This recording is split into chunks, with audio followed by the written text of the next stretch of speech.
Good afternoon, my beauties, from Universal's Islands of Adventure. I have not been here in over a month now, maybe just about a month, I don't know. We have a lot to cover. There's a lot of new things going out and about in the Universal Parks and Resorts world. We're gonna cover all of it in today's vlog. I'm gonna kind of spread it out throughout the vlog as to what I'm gonna be talking about, because while not a lot of it pertains to Orlando per se, it's still really, really exciting. So let's head on in and have some fun.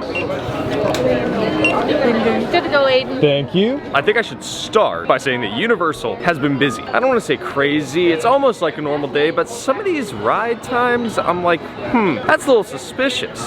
Now, the first thing that I kind of want to talk about is Marvel Superhero Island. Now, time and time again, people keep sparking up rumors and whatnot as to what Universal plans on doing after the whole contract expires and everything goes back to Disney. Here's what I think Universal should do, because I think it would be relatively easy, is to try and spark up a contract with Warner Brothers and DC and transform this into a DC land. Now, the reason I say that is because Universal has quite the ties with Warner Brothers. I mean, we've had Harry Potter going on 13 years now pretty soon. So it would be relatively simple to transform this into a DC land. And honestly, now that I'm looking at it, I can see it working. Now, coming into Toon Lagoon, we can see that the Popeye statue is no longer here. If you followed the Universal Orlando annual pass holder page on Facebook like myself, someone posted a picture of someone having it in their truck. So my question is, did they sell it? Or was it just an innocent passerby? Was it just an innocent little Universal employee transporting it somewhere? Another ride that is surprisingly open is Dudley Do-Right. Now, if you remember a couple months back, this attraction unfortunately suffered some pretty extensive damage due to Hurricane Ian. From the looks of it, given that it's open, it looks like they've been able to repair most, if not all, of those damages, so I guess that's a plus. Now, it looks like another ride that took a hit, which is right behind me, is River Adventure. If you again remember a few months back, this ride especially took a major hit from Hurricane Ian. If you look at some of these shots I'm about to throw up on the screen, the siding just completely ripped off. Thankfully, not all of it, but at the same time, I will give props to Universal for closing this ride now, because this is around the time that they would close River Adventure for their yearly refurbishments. Now, a question that I'm going to answer, again, this is my own opinion, do I think that Universal will re-theme Jurassic Park to be Jurassic World like a Universal Studios Hollywood? Honestly, no, because Universal has a really, really good track record of providing different experiences from both ends of the spectrum. Even if they're technically the same ride, they're still very different. Now, in terms of Forbidden Journey, one of my favorite rides at Universal, probably the most underrated ride at Universal, it's only posting 35, which is pretty average, but by the time like 4 or 5 p.m. hits, it's gonna drop to at least 15 minutes. And the reason why rides like this and Hippogriff have such low wait times later on in the day is because everyone just wants to go on Hagrid's. Now, the reason I say this ride is as underrated as it gets is because there's simply nothing like it. The most I can say about this ride is that it's an Omnimover attraction, and even then, that's barely scratching the surface of what an Omnimover is. There's just nothing like it. It is the most unique ride I've ever been on, and that's why it's so incredible. I mean, even going through the queue itself, it's also pretty cool. I mean, it really feels like I'm in the Harry Potter world. It feels like I'm playing Harry Potter in the Chamber of Secrets, like on the computer. It's really cool. The only gripe that I have with this queue is that it just plays the same music over and over again. Like, there's no set playlist. The music isn't themed properly. Like, right now, we're in the greenhouse. Right now, the music that they're playing isn't really fitting. 20 minutes later. All right, let's talk Forbidden Journey for a hot minute. Again, what I would say is the most underrated attraction at all of Universal Orlando, but definitely one that I would highly, highly suggest doing at your own risk. If you're prone to any kind of motion sickness whatsoever, this can and will trigger it. But, I mean, if you're like some of my friends and you don't really care, by all means, go for it. It's a great one. Now, in terms of the crowds, they're here. They've been here for a while. There's just a lot of congestion in Hogsmeade, and I'm going to safely assume it's the same over at Diagon. We may or may not check out that area. I think at this point, it's probably safe to just get out of here. You know what? It's 2023. I'm in the mood to try out some new things, so we're gonna head inside. Circus McGurkus. Very, very open. I will say that. I also love how the Seuss trolley train goes through the restaurant. Now look, there they go. Alright, so 2023 is about trying new things. So, we are trying a fried chicken sandwich from Circus McGurkus. The last chicken sandwich I had from Universal was at Captain America. Yeah, this one is fried, so ooh, is it gonna upset my stomach? Probably, but whatever. It actually looks pretty decent, so let's go for it. That's really good. That might actually be just as good as the chicken sandwich from Connections. We're gonna have to do another bite just to make sure.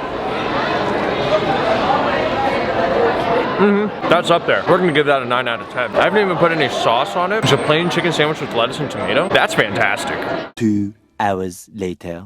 Circus McGurkus. My first time coming to this quick service because it's always closed from what I can remember. This was a choice one. I gotta say, that chicken sandwich, oh my goodness, that was fantastic. A good 9 out of 10. Definitely one of the best chicken sandwiches I've had, at least at a theme park. While we are in what seems to be a pretty peaceful spot in Seuss Landing, let's talk about the current progress with all of Universal Parks and Resorts. The first one I want to talk about is Epic Universe. It seems like Universal is making such quick progress with it. I mean, in comparison to Tron, because that's really the only thing that everyone is comparing it to, Universal is making such quick work of this. I think the duration of time that it'll take for Universal to finish Epic Universe will be a lot quicker than the amount of time it took Disney to finish Tron, which is pretty crazy. Now, let's switch on over to Universal Studios Hollywood, and let's talk about Super Nintendo World. So, right now, they're in technical rehearsal, soft opening for Super Nintendo World, and from the photos and videos that I've seen, it looks absolutely nuts. It looks really cool, and I'm very excited to see it fully open to the public, to everyone. Oh my goodness. But there is some downsides. The new Mario Kart attraction is already under a little bit of fire for a size restriction that a lot of people are talking about. They're saying that if your waist is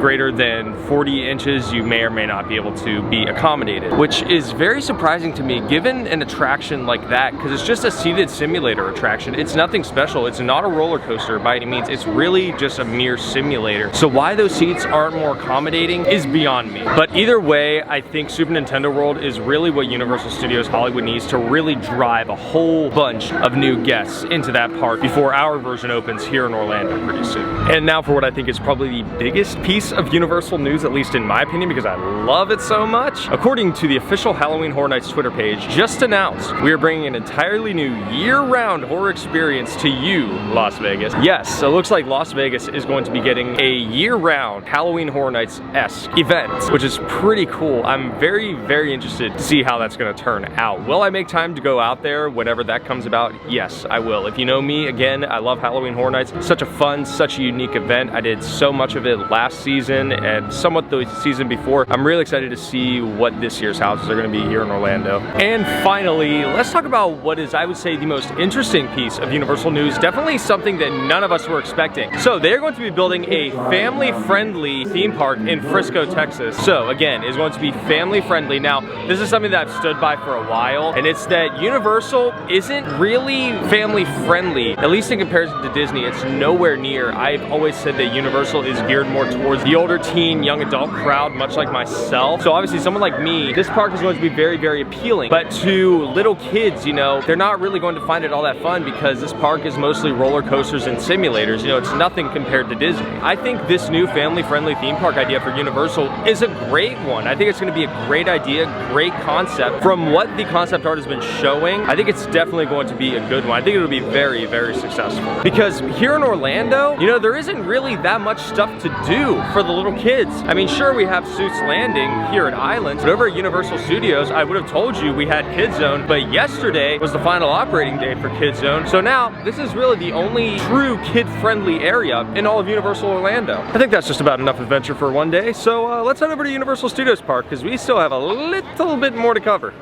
So the first thing that we're going to cover is this little ditty right here. So this is what is going to be the permanent replacement for Shrek 4D. They're calling it VillainCon Minion Blast. With the term Minion Blast, I'm kind of getting an idea of like a shooter simulator, kind of like Toy Story Mania, or technically, more preferably, Men in Black. But I don't really know. Personally, I don't really know how I feel about it. I'm still ticked off that they closed down Shrek 4D, given how iconic of an attraction it is. I'm hoping that whatever they plan on doing in this entire area, because it's pretty obvious that they're going to be transforming this area into a whole Minions thing, I'm hoping it turns out well. There's one thing above all that I want to get across this year when it comes to Universal. If there's one ride on property that needs a heavy refurb, it is Rocket. I gotta tell you, this ride has been open for over 13 years now. It is so beyond rough. It is headache inducing. It is whiplash inducing. It is the whole nine. Universal, please refurb this ride at some point.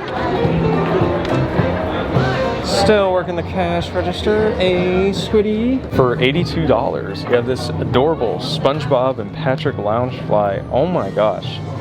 This might just be the cutest Loungefly I have ever seen. And for 19 bucks, we have a pretty decent sized Plankton plush that they seem to never have in stock. Still working the cash register, a squiddy. Oh no, it's that scary vibrating plush.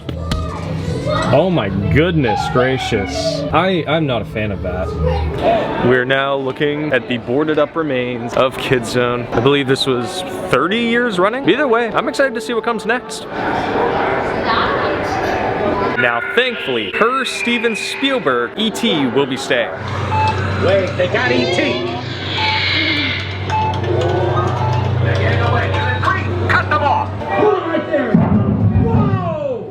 Keep away!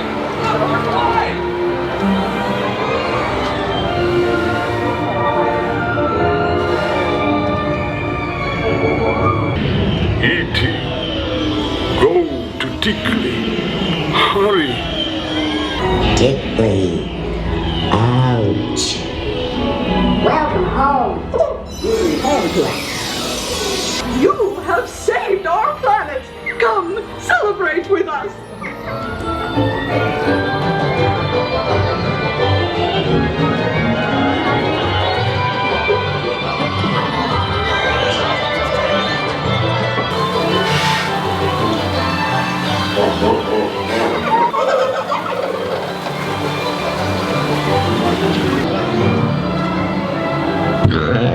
Goodbye, Jacob. Donna, Derek. Alrighty, my beauties. Well, ignore the mess that is my room. Yeah, I'm still trying to figure out the dresser situation. We're getting there. We're getting there. Let's talk Universal Orlando. Great day. Had a lot of fun, even though it was busy. At the same time, crowd levels were starting to die down as the day went by. Probably because I'm sure a lot of people were confused as to why Universal Studios Park stayed open later than Islands when it's usually the other way around. I don't really know. I will say though, that chicken sandwich, now that I look back on it, my oh my, I kind of want to get it again. Like, I would not mind driving a half hour to go to Universal to get a chicken sandwich and then come back home. In terms of what I did talk about in the vlog, I am very, very excited to see how all of it turns out to be. HHN, if you know me, you know I love HHN. I'm excited for that. I'm excited to see how family-friendly theme park turns out, especially for Universal, because this is really a first for them. Think about that. And then of course Super Nintendo World, don't need to go any further on that. I can tell it's gonna be very successful. It's already very successful at Universal Studios Hollywood. And I know our version at Epic Universe is going to take the cake. Oh my goodness, I am so excited about it. But in terms of now, in terms of life updates, I don't really have anything, but actually, you know what? I kind of do. Let me show you guys this. Oh my